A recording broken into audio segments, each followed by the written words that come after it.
तो यहाँ पे बिल्कुल क्लियर है कि ऐसे कुछ पेरेंट्स होते हैं जो अपने ड्रीम्स को अपने बच्चों के ऊपर थोपते हैं। yes. मैं इसी को क्वेश्चन करने वाला हूं आज कि क्या ये सही है या गलत है। सही क्या है। ये सही पेरेंटिंग है गलत है? आप कह रहे हैं सही है। Yes sir. मैं कह रहा हूं गलत है। अब देखते हैं, क्योंकि मूवीज में भी हम ऐसे ही देखते हैं कि जो पेरेंट्स रोकते हैं अपने बच्चों को वो करने से जो वो करना चाहते हैं वो विलेन है। क्या होता है ना, आज की डेट में जो पेरेंट्स हैं वो सब बहुत बिजी हैं अपनी अपनी लाइफ में। वो कैसे कॉम्पेंसेट करते हैं अपने टाइम को पैसे से, कि बच्चे को टाइम तो दे नहीं सकते हैं, तो पैसा दे देते हैं, खिलौने दिला देते हैं, जो वो कहते हैं वो सारी ख्वाहिशें पूरी कर देते हैं। पूरी तरह से फ्रीडम दे देना भी गलत है, क्योंकि जो बच्चे हैं उनके सपने पैदा कैसे होते हैं। ये मुझे एक भी यूट्यूब चैनल ऐसा दिखा दो जो इसके बारे में बात कर रहा हो कि इसकी वजह से क्या नेगेटिव इफेक्ट्स आ रहे हैं सोसाइटी पर। जिसको नेगेटिविटी नहीं कहते हैं, जिसको डिमोटिवेशन नहीं कहते, जिसको रियलिटी कहते हैं, इसको रियलिटी चेक कहते हैं। तो मैं क्या करता सर, मेरा ये मानना है कि लाइफ में एक ऐसा टाइम आता है, एक ऐसी स्टेज आती है जहाँ पर बच्चे को ये डिसाइड करना होता है कि क्या करना है लाइफ में आगे। तो वहाँ पे सर मैंने देखा भी है, थोड़ा एक्सपीरियंस भी है ये इस चीज़ का, कि सर बहुत सारे माँ बाप के जो पेरेंट्स के साथ जो इमोशंस हैं वो जुड़ जाते हैं उस चीज़ के साथ। तो मेरा ये मानना है कि सर वहाँ पे थोड़ी सी फ्रीडम होनी चाहिए, बच्चे के लिए होनी चाहिए कि आप क्या करना चाहते हो, ये ज्यादा इंपॉर्टेंट है सर। देखो, एक चीज तो यहाँ पे बिल्कुल क्लियर है कि ऐसे कुछ पेरेंट्स होते हैं जो अपने ड्रीम्स को अपने बच्चों के ऊपर थोपते हैं। मतलब कि वो बच्चे नहीं करना चाहते हैं लेकिन जबरदस्ती उनसे करवाते हैं। जी सर। ये तो गलत है ही, इसमें तो कोई डिबेट वाली बात ही नहीं है। ये तो कोई भी इंसान बोल देगा कि हाँ ये तो गलत है। बट इसका एक दूसरा एक्सट्रीम भी है जो आजकल बहुत ज्यादा हो रहा है, इनफैक्ट इससे ज्यादा हो रहा है, कि वो पेरेंट्स जो थोड़ा सा वेल ऑफ है, यानी जिनके पास में ठीक ठाक पैसा है, वो क्या बोलते हैं अपने बच्चों को, तुम्हारा जो मन है वो करो। क्या ये ठीक है पेरेंटिंग?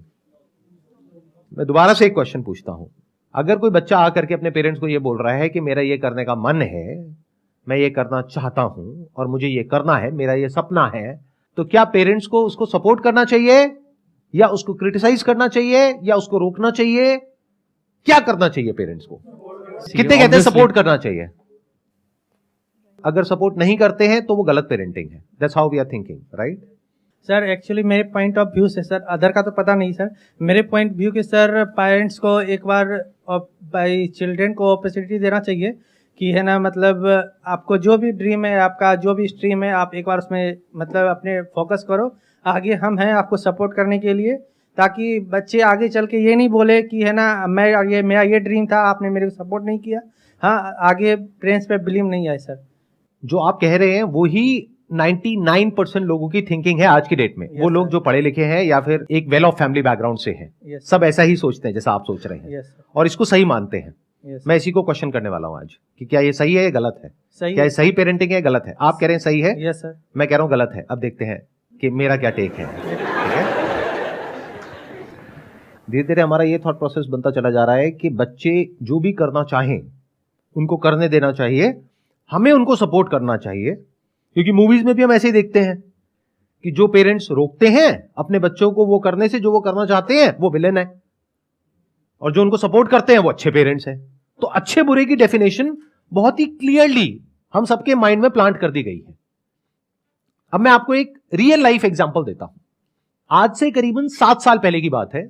मैं अपने एक फ्रेंड के घर गया था। उनकी जो डॉटर है, she was I think around 20 years old at that time. तो वैसे ही डिस्कशन हुआ कि भाई आगे क्या कर रहे हो, क्या सोच रहे हो एंड ऑल दैट स्टफ।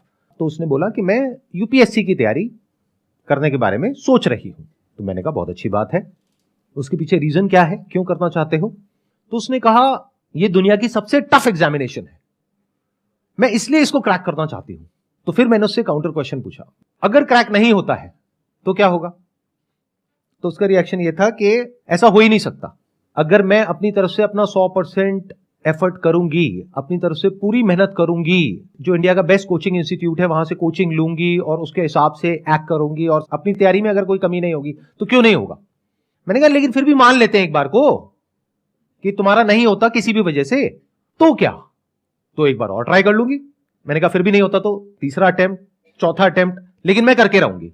तो उधर से उसके फादर ने मुझे रोक दिया, कहते यार बस अब और मत बोलो, डिमोटिवेट मत करो बच्ची को, उसका मन है ना, करने दो ना, क्या हो गया, कोचिंग में 20-30 लाख रुपए लग जाएंगे, अरे कोई बात नहीं, भगवान का दिया बहुत है हमारे पास में, कोई फर्क नहीं पड़ता, करने दो। कल को ये बच्ची ये ना बोल दे आगे जाकर के कि मैं कुछ करना चाहती थी और मेरे पेरेंट्स ने मुझे करने नहीं दिया। मैंने कहा कि मेरे को जहां तक ये सिचुएशन समझ आई है, मेरे हिसाब से इसको नहीं करना चाहिए, बाकी आप लोगों की मर्जी है। तो उन्होंने ध्यान नहीं दिया, क्योंकि पेरेंट्स को कोई फर्क पड़ नहीं रहा था, जिसको हम अच्छी पेरेंटिंग समझते हैं। क्या होता है ना, आज की डेट में जो पेरेंट्स हैं वो सब बहुत बिजी हैं अपनी अपनी लाइफ में। वो कैसे कॉम्पेंसेट करते हैं अपने टाइम को पैसे से, कि बच्चे को टाइम तो दे नहीं सकते हैं, तो पैसा दे देते हैं, खिलौने दिला देते हैं, जो वो कहते हैं वो सारी ख्वाहिशें पूरी कर देते हैं। इससे क्या हुआ, हम अच्छे पेरेंट्स बन गए। ऐसा हो रहा है, नहीं हो रहा है? सोसाइटी में ऑब्जर्व कर पा रहे हो आप अपने आसपास में? ये एक बहुत तेजी से चीजें चेंज हो रही हैं। मतलब हो क्या रहा है, पेरेंट्स सपोर्ट के नाम पर इन्वॉल्व ही नहीं हो रहे हैं बच्चों की डिसीजन मेकिंग प्रोसेस में। उनकी क्रिटिकल थिंकिंग को डेवलप नहीं किया जा रहा है। अगर उन बच्चों को कोई और आकर के क्वेश्चन करता है तो उसको रोक दिया जाता है। मैं उधर उससे क्वेश्चन कर रहा था और मुझे रोक दिया गया, ये छोड़ो ना यार, तुम ज्यादा मत बोलो, अब वो जो कर रही है उसको करने दो। मैं कहा ठीक है, that's okay, that's your call. आज सिचुएशन ये है कि उस लड़की ने 6 अटेम्प्ट्स दे दिए हैं, वो डिप्रेशन में है, उसकी दवाइयां चल रही है, वो ज्यादातर अपने कमरे में ही रहती है, बाहर नहीं निकलती है, किसी से बात नहीं करती है, और गलती से किसी के मुंह से यूपीएससी वर्ड निकल जाता है तो उसको गुस्सा आ जाता है, और वो खुद को ब्लेम कर रही है अपने इस फेलियर के लिए। उसके पेरेंट्स को क्या नुकसान हुआ? पैसे का, 20-30 लाख रुपए का, जो उनको फर्क नहीं पड़ता है क्योंकि बहुत पैसा है उनके पास में। तो क्या ये सही पेरेंटिंग है? इज इट राइट पेरेंटिंग जैसा हम समझते हैं? You are saying no now, लेकिन द थिंग इज आपको यह भी समझना पड़ेगा क्यों। देखो, 2 एक्सट्रीम्स है। एक एक्सट्रीम है जिसको तो हम बड़े क्लियरली समझ जाते हैं, क्योंकि लाइफ को ब्लैक और व्हाइट की तरह देखते हैं, राइट और रॉन्ग की तरह देखते हैं, और बड़े आसानी से अपने माइंड में 2 कंपार्टमेंट बना देते हैं कि ये सही है, ये गलत है। गलत क्या है कि अपने बच्चों को डोमिनेट करना, उनको फोर्स करना, उनके ऊपर प्रेशर क्रिएट करना, उनसे अपने हिसाब से अपने ड्रीम्स पूरे करवाना, ये सब गलत है। यहां तक तो हमको समझ आता है। तो हमने क्या सोचा, इसका ऑपोजिट सही होगा, जबकि एक्सट्रीम में आप कुछ भी करोगे वो गलत है। जैसे फॉर एग्जाम्पल कि आपने कहीं पे पढ़ लिया कि पानी कम पीना गलत होता है, तो इसका मतलब क्या निकाला हमने? पानी बहुत पीना चाहिए। तो क्या ये सही है? ये अगर एक एक्सट्रीम गलत है तो उसका दूसरा एक्सट्रीम भी गलत है। बट उसको समझने के लिए we need to have critical thinking abilities, जो बहुत सारे लोगों के पास में नहीं होती है, क्योंकि उसकी वजह से हमारी ब्रेन के ऊपर लोड आता है, and nobody wants any kind of load और any kind of complexity in life. तो हम चीजों को ओवर सिंप्लीफाई करके देखते हैं और उसी तरह से एक्ट करते हैं। तो अगर ये गलत है जिसकी हम बात कर रहे हैं, यानी अपने बच्चों को डोमिनेट करना, तो अपने बच्चों को पूरी तरह से फ्रीडम दे देना भी गलत है। क्योंकि जो बच्चे हैं उनके सपने पैदा कैसे होते हैं? ये वर्ड्स हम यूज करते हैं, मेरा पैशन है, मेरा इंटरेस्ट है, मेरा ड्रीम है। ये ड्रीम, पैशन, ये आता कहां से है? अरे मार्केटिंग की एक पूरी की पूरी दुनिया है जहां से आपको नॉन स्टॉप कुछ ना कुछ बेचा जा रहा है। कोई ऐसा एग्जामिनेशन जिसको क्रैक करना नेक्स्ट टू इम्पॉसिबल है, उसको इतना ज्यादा ग्लोरीफाई किया जा रहा है दुनिया में, उसके ऊपर वेब सीरीज बन गई है, और आने वाले टाइम में I will not be surprise अगर उसके ऊपर मूवीज भी बन जाए। तो सोशल मीडिया पे आप जहां भी जाओगे इस तरह के लोग आपको दिखेंगे। कौन दिखेंगे? वो जो डिप्रेशन में चले गए, एक भी नहीं दिखेगा। इसको अवेलेबिलिटी बायस बोलते हैं, अगर साइकोलॉजी के पॉइंट ऑफ व्यू से आप समझेंगे तो। यानी जितना डेटा हमारे पास में अवेलेबल होता है उसी के बेस पे हम अपने कंक्लूजन्स ड्रॉ कर लेते हैं और हमारी थिंकिंग उसी हिसाब से चलने लग जाती है। फॉर एग्जाम्पल, एक प्लेन क्रैश कर गया कहीं पर, और अब न्यूज चैनल्स में जहां देख रहे हो वहां पर यही आ रहा है, सोशल मीडिया पे यही आ रहा है कि ये प्लेन क्रैश कर गया, इसमें आग लग गई, इतने लोग मर गए। तो उस टाइम पे अगर आप किसी प्लेन में जाकर के बैठोगे तो आपको डर लगेगा, गाड़ी में नहीं लगेगा। जबकि डर लगना चाहिए गाड़ी में, क्योंकि वहां पे उससे 1000 गुना ज्यादा लोग मरते हैं। तो आपके एक्शन चेंज हो गए बेस्ड अपॉन जो डेटा आपको सर्व किया गया उसके अकॉर्डिंग। बट ये कौन समझ सकता है? वो जो मार्केटिंग को समझता है, बाकी लोग नहीं समझ सकते। तो ये चीज मैंने आज से 7 साल पहले ही देख ली थी, जब मैंने उससे क्वेश्चनिंग करनी शुरू करी थी कि एग्जैक्टली ये ड्रीम आ कहां से रहा है उसके माइंड में। एक ऐसा एग्जामिनेशन जिसको क्रैक करना नेक्स्ट टू इम्पॉसिबल है, उसके माइंड में ये थॉट ही कहां से आ रहा है कि मेरा हो जाएगा, और उसका जो अपोजिट थॉट है यानी कि नहीं होगा, जिसकी पॉसिबिलिटी होने से बहुत ज्यादा है, उस थॉट को ही वो एंटरटेन नहीं कर रही है, ना उसके पेरेंट्स एंटरटेन कर रहे हैं। तो ये तो बहुत डेंजरस हो गया। तो उस डेंजर को मैंने तभी देख लिया था, ना उसके पेरेंट्स देख पाए ना वो खुद देख पाई, क्योंकि जिस इंस्टीट्यूट में वो गई या जहां पर भी उसने देखा, जैसे भी डिसीजन लिया, जहां से भी ये ड्रीम क्रिएट हुआ, वहां पर उसको सिर्फ पॉजिटिव दिखाया गया, नेगेटिविटी की कहीं कोई बात नहीं करी गई। मुझे एक भी यूट्यूब चैनल ऐसा दिखा दो जो इसके बारे में बात कर रहा हो कि इसकी वजह से क्या नेगेटिव इफेक्ट्स आ रहे हैं सोसाइटी पर, यानी जो यूपीएससी की कोचिंग इंडस्ट्री है उसकी वजह से क्या नेगेटिव इफेक्ट्स आ रहे हैं हमारी सोसाइटी पर। बट जहां पर इन लोगों को एक हाई पेडेस्टल पे बिठाया जा रहा है, इस तरीके से प्रेजेंट किया जा रहा है कि किसी भी बच्चे में ये ड्रीम क्रिएट हो जाएगा कि मेरे को यूपीएससी क्रैक करना है, किसी भी। यानी अगर मैं 25 साल पीछे चला जाऊं तो मेरे अंदर भी क्रिएट हो जाएगा। ऐसी वेब सीरीज देखूंगा तो, या ऐसी मूवीज देखूंगा, या ऐसी बातें सुनूंगा, ऐसे लोगों को देखूंगा। किसको अच्छा नहीं लगता है जो आउटकम है वहां से जो मिलता है। आई एम नॉट श्योर आप लोग समझ पा रहे हो या नहीं समझ पा रहे हो मैं क्या बोल रहा हूं।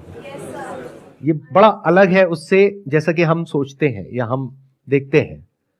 तो अब सवाल उठता है कि अगर मैं कह रहा हूं ये गलत स्टाइल ऑफ पेरेंटिंग है तो सही क्या है, या फिर अगर मैं अपने फ्रेंड की जगह होता तो मैं क्या करता। मैं अपनी बेटी से लड़ता नहीं, ना उसको रोकता, उससे क्वेश्चंस पूछता और ऐसे लोगों से उसको मिलवाता जो कि उसको सोचने पर मजबूर करे कि तुम जो कर रहे हो वो क्या कर रहे हो। और इसकी एक दूसरी साइड को भी देखने के लिए उसको फोर्स किया जाता, जिसको नेगेटिविटी नहीं कहते हैं, जिसको डिमोटिवेशन नहीं कहते, जिसको रियलिटी कहते हैं, इसको रियलिटी चेक कहते हैं। तो मैं क्या करता, कुछ भी करके रियलिटी चेक करवा देता, फिर जो मर्जी करो। यानी मान लो कि लाखों लोग एक पर्टिकुलर जगह से छलांग लगा रहे हैं नीचे समुद्र में, उसमें से कुछ लोग जो बच करके साइड तक आ रहे हैं उनको हीरो बनाया जा रहा है, बाकी के जो डूब गए मर गए उनका कोई अता पता ही नहीं है। तो मैं क्या करता, किसी भी तरीके से नीचे जाता समुद्र की गहराइयों में और फिर उसको दिखाता, देखो कितनी लाशें पड़ी हैं यहां पर। बाहर जो 10 लोग दिख रहे हैं सिर्फ वो नहीं है, इन लाखों कंकालों को भी देखो। अब बोलो अगर करना है तो करो। If you are okay with this also, because you could be next here, and if you are okay with that then do it, कोई दिक्कत नहीं है। मैं स्ट्रांगली आप लोगों को रिकमेंड करूंगा कि अपने करियर को चूज करने से पहले साइकोलॉजी के बारे में थोड़ा सा पढ़ो। अगर ज्यादा नहीं पढ़ सकते हो एटलीस्ट ह्यूमन बायसेस के बारे में पढ़ लो। इन बायसेस को मार्केटिंग एक्सपर्ट समझते हैं और उसको एक्सप्लॉइट करते हैं लोगों को बेवकूफ बनाने के लिए। मतलब इन बायसेस को पढ़ने के 2 तरीके हो सकते हैं। एक है आप पढ़ो और समझो कि 99.99% लोग कहां फंसने वाले हैं और इन बायसेस को यूज करो, किसी को भी फंसा दोगे आप। दूसरा तरीका हो सकता है इन बायसेस को पढ़ने का कि आप इसको पढ़ो और पढ़ करके समझो और इस चीज को ऑब्जर्व करो कि दुनिया में लोग कैसे इन टैक्टिक्स को यूज कर रहे हैं आपको फंसाने के लिए। किस तरह से फैक्ट्स को छुपाया जाता है, किस तरह से चीजों को इंटरपोलेट किया जाता है। मतलब जो चीज होती छोटी सी उसको बहुत बढ़ा चढ़ा करके दिखाया जाता है। किस तरह से कहानी क्रिएट होती है, एक नैरेटिव क्रिएट होता है आप लोगों के माइंड में, और वो इमोशंस कैसे ट्रिगर करते हैं आपकी ब्रेन को, जिसकी वजह से एक रेपिटेटिव पैटर्न बनता है और फिर आप उसमें जाकर के फंस जाते हो। अगर मेरी बात को एक बार को आपको रूल्ड आउट भी करना है कर दो। मुझे पता है जब भी वीडियो अपलोड होगी तो बहुत सारे लोग कहेंगे नहीं नहीं सर क्या बोल रहे हो, हम तो आए थे आपकी वीडियो देखने के लिए कि भाई मोटिवेट हो जाएंगे यहां से यूपीएससी को क्रैक करने के लिए, ये क्या बातें कर रहे हो सर। मैं क्या कह रहा हूं, मेरी बातों को छोड़ दो।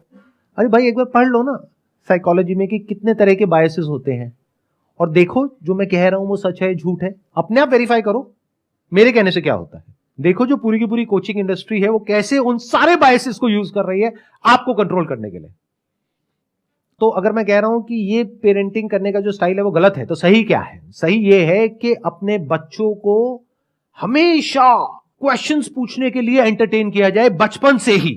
यानी बच्चा ऐसा होना चाहिए जिसमें दम हो किसी भी थॉट प्रोसेस को क्वेश्चन करने का, चाहे वो कितनी भी पुरानी क्यों ना हो, कितनी भी स्ट्रांग क्यों ना हो। मतलब कि वो जो बच्चा है अगर वो क्रिटिकली सोच पा रहा है, हर एक सिचुएशन की हर एक साइड को देख पा रहा है और एक वेल इन्फॉर्म्ड डिसीजन ले पा रहा है रियलिटी के बेस पे, यानी अगर वो रियलिटी तक पहुंच पा रहा है फिर डिसीजन ले रहा है, दैट इज गुड पेरेंटिंग।